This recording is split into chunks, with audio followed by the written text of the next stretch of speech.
My name is Kofi Boateng, and I'm the Executive Director of West Harlem Development Corporation, which has succeeded another organization called West Harlem Local Development Corporation.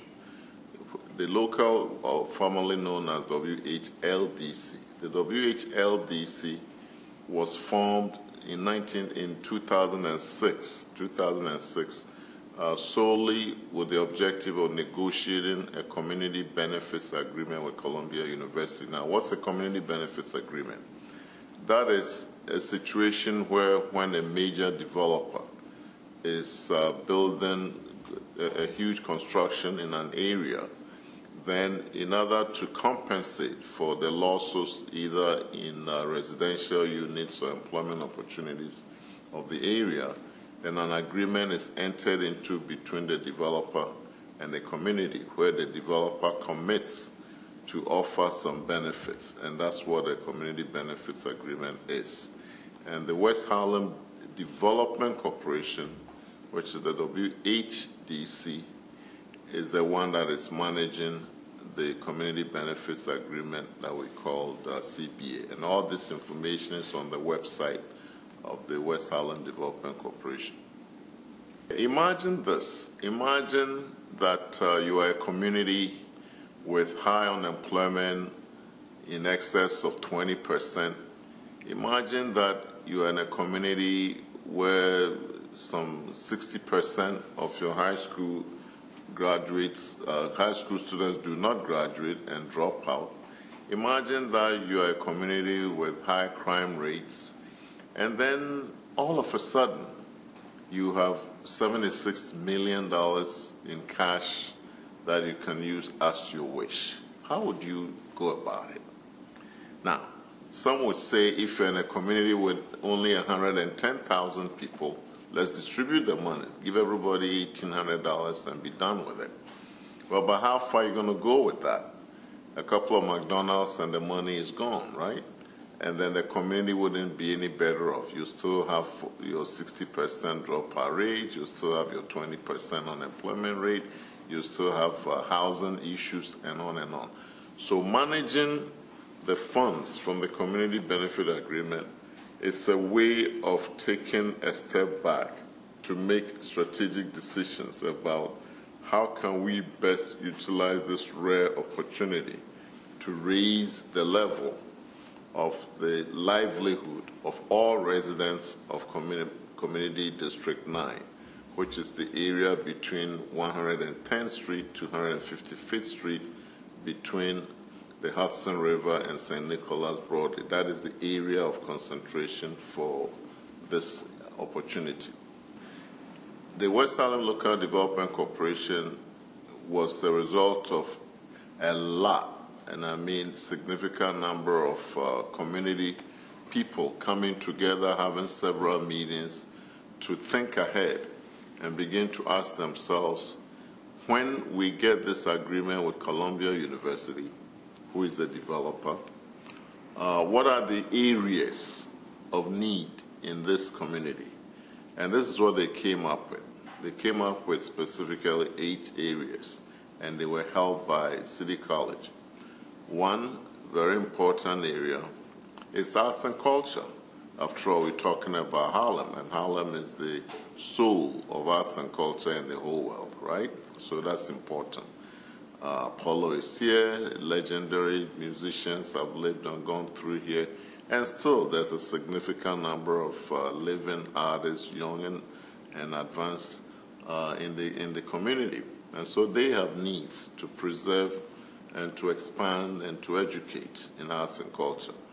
And then another important one is something that is called community facilities. And these would cover things like health issues, it will cover things like immigrant issues. Harlem is always a place where new immigrants, whether they are from Europe or Africa or South America, come to. And new immigrants always have issues to begin to blend into the society and find their own places. So that's an area of interest, community facilities. And going down the line, another important area of course, is education. We talked about that. Education of youth and adults and the new immigrants. Okay. And then another area that was identified as needing attention is housing. Because when you are having people moving into Harlem from different places for many reasons, then real estate prices, rental unit prices go up. There's displacement, and affordable housing becomes a problem. So that's an area of interest, affordable housing, the preservation and expansion of affordable housing. And in an area like Harlem, West Harlem is a part of Harlem. We shouldn't think it's in a foreign country. In an area like Harlem, there's a lot of history in Harlem, and there's a way and a need to preserve that history. So you need to make some funds available for historical preservation, not just the history of the people who have come and gone through Harlem, but also the architecture, things like the architecture that are prominent in Harlem, and things like events that have taken place in Harlem. Did you know that one or two of the former presidents of this country, ex-presidents, General Ulysses Grant, his tomb is in Harlem, and in West Harlem for that matter, because all these things are important. The first treasurer of the United States, Alexander Hamilton, also has his house in Harlem. That's important. And we can go on and on and on. Marcus Garvey, and no movement has gone on in the U.S. that didn't have an impact or a pass through Harlem. You can think of Malcolm X, Reverend Martin Luther King, and Marcus Garvey, and on and on and on. Reverend Adam Clayton Powell. I can go on forever. Okay. So another area of interest or need that needs to be addressed is also environment. West Harlem happens to be not too far from the George Washington Bridge, which handles significant amount of traffic every year, exhausting high levels of lead and fumes and so on. These cause environmental diseases such as asthma. So the environment, Harlem is bounded by two rivers, the Hudson and the East River. So you have tremendous amount of environmental issues that need to be addressed. So the environment is important. And let us not forget basic economic development and workforce development. People need to be always working and having jobs so that we don't slip back when the whole country is going forward. So that is also important. Transportation. We are blessed to be at the intersection of major highways and also all the subway systems going through and intersecting Harlem, and the buses too. But we always have to look at the best ways to do these things. So these are the 8 areas of need that the community identified as important to it.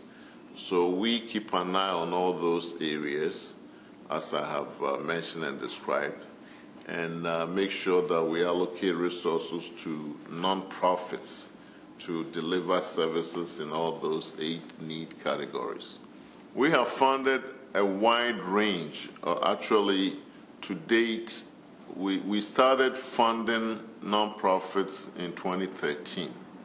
And to date, we have funded, and when I say to date, I mean we started in March. Our first grant cycle was in March 2013. The second was in October 2013.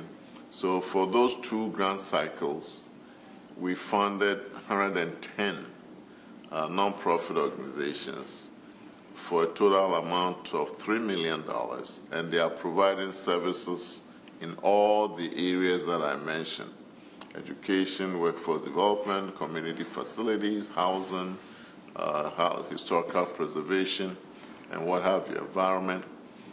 But we have one condition. The condition is that the organizations need not be based in West Harlem, but the beneficiaries of the services should be residents of West Harlem, specifically Manhattan Community District 9.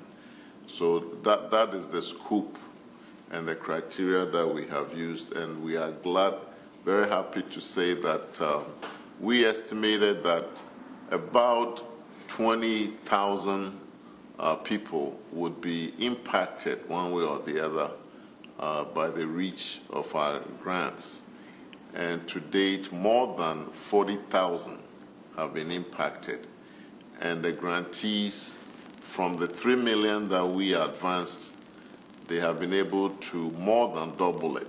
It's called leveraging, leveraging their resources to let our money do double work. So those are great statistics that we look forward to scaling up and doing more. Just like a child grows, and as it grows, it learns, so does an organization. We are also growing. And as we are growing, we're asking ourselves the difficult question, which is simply this. Columbia University pays over installments, over 16 years, to West Harlem Development Corporation under the Community Benefits Agreement, which we turn around and re-grant. Now, we have 10 more years, 2014, to receive installment payments from Columbia University. So the question is, in 10 years, what do we want to be able to see that we actually effected change? What is the change that we want to see as permanent and sustained? Do we want to just give away the money as it comes and then in 2024 close shop? That's an option, but we think that would not be a very smart thing to do and not beneficial to the community. Therefore, going forward, what we've planned to do is to change our strategy and begin to invest for impact, where we will bring together various organizations to work together, and instead of doing the same things that they always do, they'll come around solving community problems together. And we'll invest in that and build the stories together. And when we build those stories together, then we're going to use those stories to go out and look for additional funding. And by doing that, the community will always get funding because the community is changing and it will always have needs. Every community does. Communities don't disappear. The people may change, but the community stays. And the community will always have needs. And to the extent that West Harlem Development Corporation continues to be a sustained organization and plans to get leverage incoming resources, then it will be a permanent organization doing good, and the world will know about how this organization is able to bring various organizations together, collaborate with a major international academic institution, make good use of additional resources, and that is the definition of a model of good stewardship that others will also come and study and use in other communities. So guess what? Once again, Harlem will become the capital by building something here that the rest of the world will come and learn about, a positive way to build communities that is not anti-anybody, but for all.